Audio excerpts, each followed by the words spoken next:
आप देख रहे हैं हमारा YouTube चैनल दी सच्चा भारत और आज के इस बुलेटिन में आपका स्वागत है। सच्चा भारत में सबसे पहले आप देखेंगे स्थानीय व जिले के समाचार, फिर देखेंगे राज्य व राष्ट्र के समाचार। जिला कलेक्टर हरदीप द्वारा जिले में गुरुवार को कोरोना के 55 नए मरीज सामने आए। इसी के साथ कोरोना संक्रमितों का आंकड़ा बढ़कर 9,810 पहुंच गया है, जबकि कोरोना से 2 दिन में 3 मौतें हो गई है। बुधवार को रायकों की ढाणी निवासी 75 वर्षीय और जालोर निवासी 45 वर्षीय महिला ने बानगढ़ अस्पताल के कोविड आईसीयू में दम तोड़ा, जबकि गुरुवार को 66 वर्षीय व्यक्ति की कोरोना से मौत हुई। जिले में अब तक कोरोना से 136 लोगों की मौत हो गई है। गुरुवार को जिले में 59 मरीज रिकवर होकर घर लौटे। जिले में गुरुवार को 357 लोगों के सैंपल लिए गए। जानकारी के अनुसार सोजत में एसबीआई के शाखा प्रबंधक की रिपोर्ट पॉजिटिव आई है। इस बैंक शाखा पर तीसरी बार ताला लगा। पहले 2 बार उसी शाखा के कर्मचारी पॉजिटिव आने के बाद कुछ दिनों के लिए इसे बंद कर दिया गया था। नो मास्क नो एंट्री अभियान के तहत नगर परिषद द्वारा जागरूकता रैली निकाल बांटे मास्क। नगर परिषद पाली के कोरोना जागरूकता के लिए नो मास्क नो एंट्री के अभियान के तहत आयुक्त ब्रजेश राय के निर्देशानुसार नगर परिषद के सफाई कर्मियों द्वारा कोरोना के प्रति जागरूकता के लिए सुभाष सर्किल से रैली निकाली गई। शहर वासियों को जागरूकता के लिए कोरोना से बचाव के लिए मास्क व सैनिटाइजर उपयोग में लेने की अपील की। साथ ही बिना मास्क राहगीरों को मास्क भी बांटे। जागरूकता रैली में सभी नगर परिषद कर्मियों ने रैली में भाग लिया। 3 दिवसीय कांस्टेबल भर्ती परीक्षा हुई शुरू। परीक्षार्थियों ने आजमाई अपनी किस्मत। पाली शहर में 3 में जागरण में 1 केंद्र पर हुई परीक्षा। नकल रोकने बस सुरक्षा को लेकर सीसीटीवी कैमरे के बीच हुई परीक्षा। परीक्षा केंद्रों पर पुलिस बल रहा तैनात। 3000 से भी ज्यादा परीक्षार्थियों ने आजमाइश की अपनी किस्मत। 8 नवंबर तक चलेगी परीक्षाएं। पाली पुलिस कांस्टेबल भर्ती परीक्षा शुक्रवार से शुरू हुई। परीक्षा से पूर्व तैयारियां पूर्ण कर ली गई थी, जिसके चलते जिले में मात्र 4 परीक्षा केंद्र आवंटित, जिसमें 3 शहर में तो 1 जाडन में परीक्षार्थियों ने अपनी किस्मत की आजमाइश की। परीक्षार्थियों के मास्क व सैनिटाइजर कर ही प्रवेश दिया गया। परीक्षा के दौरान गठित टीम सहित पुलिस अधिकारी निरीक्षण करने पहुंचे और निरीक्षण भी किया। राष्ट्रीय बाल स्वास्थ्य कार्यक्रम के तहत हृदय रोग से ग्रसित बालक की करवाई गई निःशुल्क सर्जरी। पाली के मारवाड़ जंक्शन क्षेत्र के एक बालक का सफल सर्जरी की गई और नया जीवनदान चिकित्सा विभाग द्वारा दिया गया। राष्ट्रीय बाल स्वास्थ्य कार्यक्रम के तहत क्षेत्र के हृदय रोग से ग्रसित बालक का सफल सर्जरी कर उसे घर भेजा गया। आरबीएस की टीम के चिकित्सा अधिकारी डॉक्टर मुकेश सिंह शेखावत ने मीडिया को बताया कि मारवाड़ जंक्शन क्षेत्र के सोजत रोड निकट गांव बोरनाडी में राजकीय उच्च माध्यमिक विद्यालय में टीम द्वारा स्क्रीनिंग के दौरान निर्मल पुत्र प्रकाश जन्मजात हृदय रोग से ग्रसित मिला, जिस पर टीम द्वारा बच्चे का रेफर कार्ड बनाकर मेडिकल्स हॉस्पिटल जोधपुर जांच के लिए भेजा गया। इसके बाद टीम ने कंफर्म डायग्नोज होने के बाद बच्चे को सर्जरी के लिए मित्तल हॉस्पिटल अजमेर भेजा गया, जहां बच्चे का निःशुल्क ऑपरेशन करवाया गया। सफल सर्जरी के बाद पश्चात यह बच्चा पूर्ण रूप से स्वस्थ है। ऑडी कार दौड़ा रही लड़कियों ने कांस्टेबल परीक्षा देने जा रहे युवक को मारी टक्कर। 30 फीट हवा में उछलकर मकान की छत पर गिरने से मौत। जयपुर राजस्थान पुलिस कांस्टेबल भर्ती परीक्षा देने के लिए जयपुर आए एक युवक की सड़क हादसे में दर्दनाक मौत हो गई।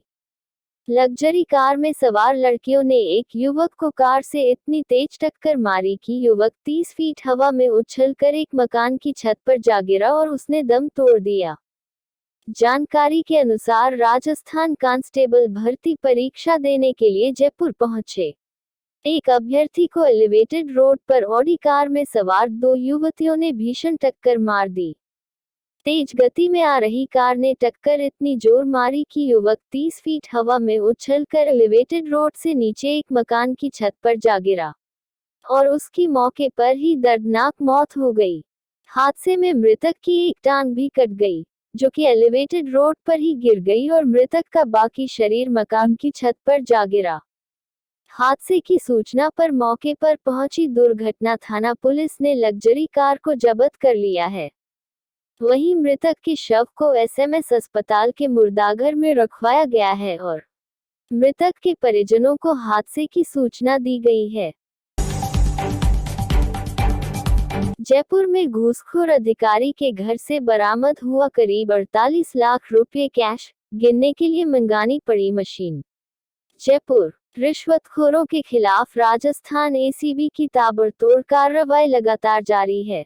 गुरुवार को एसीबी द्वारा राजधानी जयपुर में ट्रैप की दो बड़ी कार्रवाई को अंजाम दिया गया।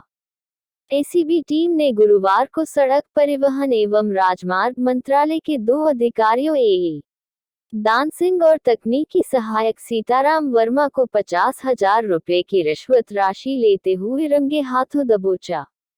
आरोपियों ने ये रिश्वत राशि परिवादी को एक पेट्रोल पंप की एनओसी जारी करने की एवज में मांगी थी। सच्चा भारत में नियमित देखिए मध्याह्न में लंच ब्रेक न्यूज एवं रात्रि में dinner break news. Special constable भर्ती परीक्षा से पहले जान लीजिए ये जरूरी दिशा निर्देश। जयपुर कांस्टेबल भर्ती परीक्षा का आयोजन 6, 7 और 8 नवंबर को 6 पारियों में किया जाएगा। प्रत्येक पारी में तकरीबन 3 लाख अभ्यर्थी परीक्षा देंगे। प्रतिदिन 2 पारियों में परीक्षा का आयोजन किया जाएगा। पहली पारी का समय सुबह 9 बजे से 11 बजे तक का रहेगा। वहीं दूसरी पारी का समय दोपहर 3 बजे से लेकर 5 बजे तक का रहेगा। सभी अभ्यर्थियों को निर्धारित परीक्षा समय से 2 घंटे पहले परीक्षा केंद्र पर पहुंचना होगा। उसके बाद ही उन्हें एडमिट कार्ड और आइडेंटिटी कार्ड देखने के बाद परीक्षा केंद्र के अंदर प्रवेश दिया जाएगा। परीक्षा के समय से आधे घंटे पहले परीक्षा केंद्र के अंदर प्रवेश को बंद कर दिया जाएगा। And promotion board ADG Govind Gupta ने खास बातचीत के दौरान बताया कि कांस्टेबल भर्ती परीक्षा में कोरोना गाइडलाइन की पूरी तरह से पालना करवाई जाएगी।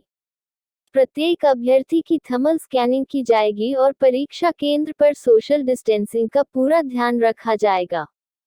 प्रत्येक अभ्यर्थी के हाथ सैनिटाइज करवाने के बाद ही उन्हें परीक्षा केंद्र के अंदर प्रवेश दिया जाएगा। सभी अभ्यर्थी को फेस मास्क लगाना और सोशल डिस्टेंसिंग की पालना करना अति आवश्यक होगा, जिसके लिए राजस्थान पुलिस द्वारा भी अभ्यर्थियों का सहयोग मांगा गया है। महेश जोशी ने भाजपा महापौर प्रत्याशी पर साधा निशाना, ऐसी महिला महापौर बन गई तो जयपुर का क्या हाल होगा। जयपुर हेरिटेज नगर निगम और ग्रेटर नगर निगम में अब तस्वीर साफ हो गई है। भाजपा और कांग्रेस के महापौर प्रत्याशियों ने नामांकन भर दिया है। जहां कांग्रेस ने नगर निगम हेरिटेज के लिए मुनेश कुमारी गुर्जर और ग्रेटर नगर निगम के लिए दिव्या गुर्जर को अपना प्रत्याशी बनाया है, तो भाजपा ने हेरिटेज नगर निगम के लिए निर्दलीय कुसुम यादव और ग्रेटर से पार्षद सौम्या गुर्जर को महापौर का प्रत्याशी बनाया है। लेकिन भाजपा के दोनों प्रत्याशियों पर पुराने विवादों का साया फिर से मंडराने लगा है। जहां कुसुम यादव ने अपना टिकट कटने पर भाजपा नेताओं पर खुलेआम धोखेबाजी के आरोप लगाए थे, तो वहीं सौम्या गुर्जर महिला आयोग की सदस्य रहते हुए एक रेप पीड़िता के साथ सेल्फी लेने से विवाद में आ गई थी, जिसके चलते उन्होंने अपना इस्तीफा भी महिला आयोग की सदस्यता से देना पड़ा था। कोटा जयपुर के खासा कोठी सर्किल के 3 सितारा होटल में हुई कांग्रेसी पार्षदों की बाड़ाबंदी। कोटा दक्षिण नगर निगम में भाजपा और कांग्रेस के बीच मुकाबला रोचक है। क्योंकि दोनों की बराबर 36 प्रत्याशी जीते हैं और 8 निर्दलीयों के हाथ में सत्ता की कुंजी है। भारतीय जनता पार्टी ने पहले ही टूट फूट के डर से अपने पार्षदों को उज्जैन महाकालेश्वर शिफ्ट कर दिया है। वहीं उनके साथ 2 निर्दलीय पार्षद भी पहुंच गए हैं, जो कि बीजेपी के ही बागी हैं।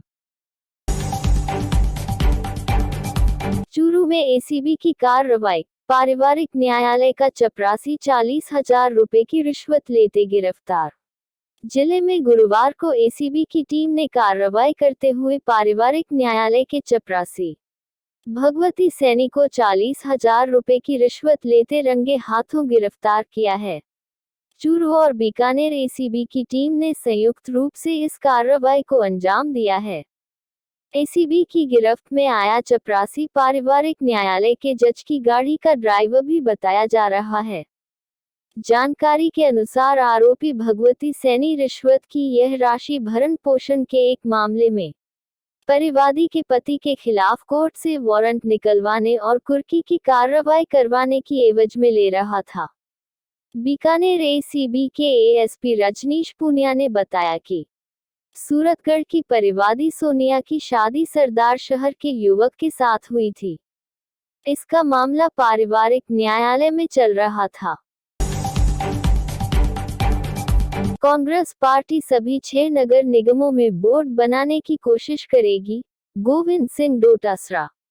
जयपुर नगर निगम चुनाव में जिस तरीके का बहुमत सामने आया है, उससे पूरे राजस्थान में लगता है कि कांग्रेस पार्टी 6 में से 4 नगर निगम पर अपना महापौर बनाने में कामयाब हो जाएगी। लेकिन जिस तरीके से कांग्रेस पार्टी ने सभी 6 निगमों में अपने प्रत्याशी उतार दिए हैं, उससे लगता है कि अभी और भी कुछ संभावनाएं हैं और कांग्रेस भाजपा पार्षदों में सेंध लगा सकती है।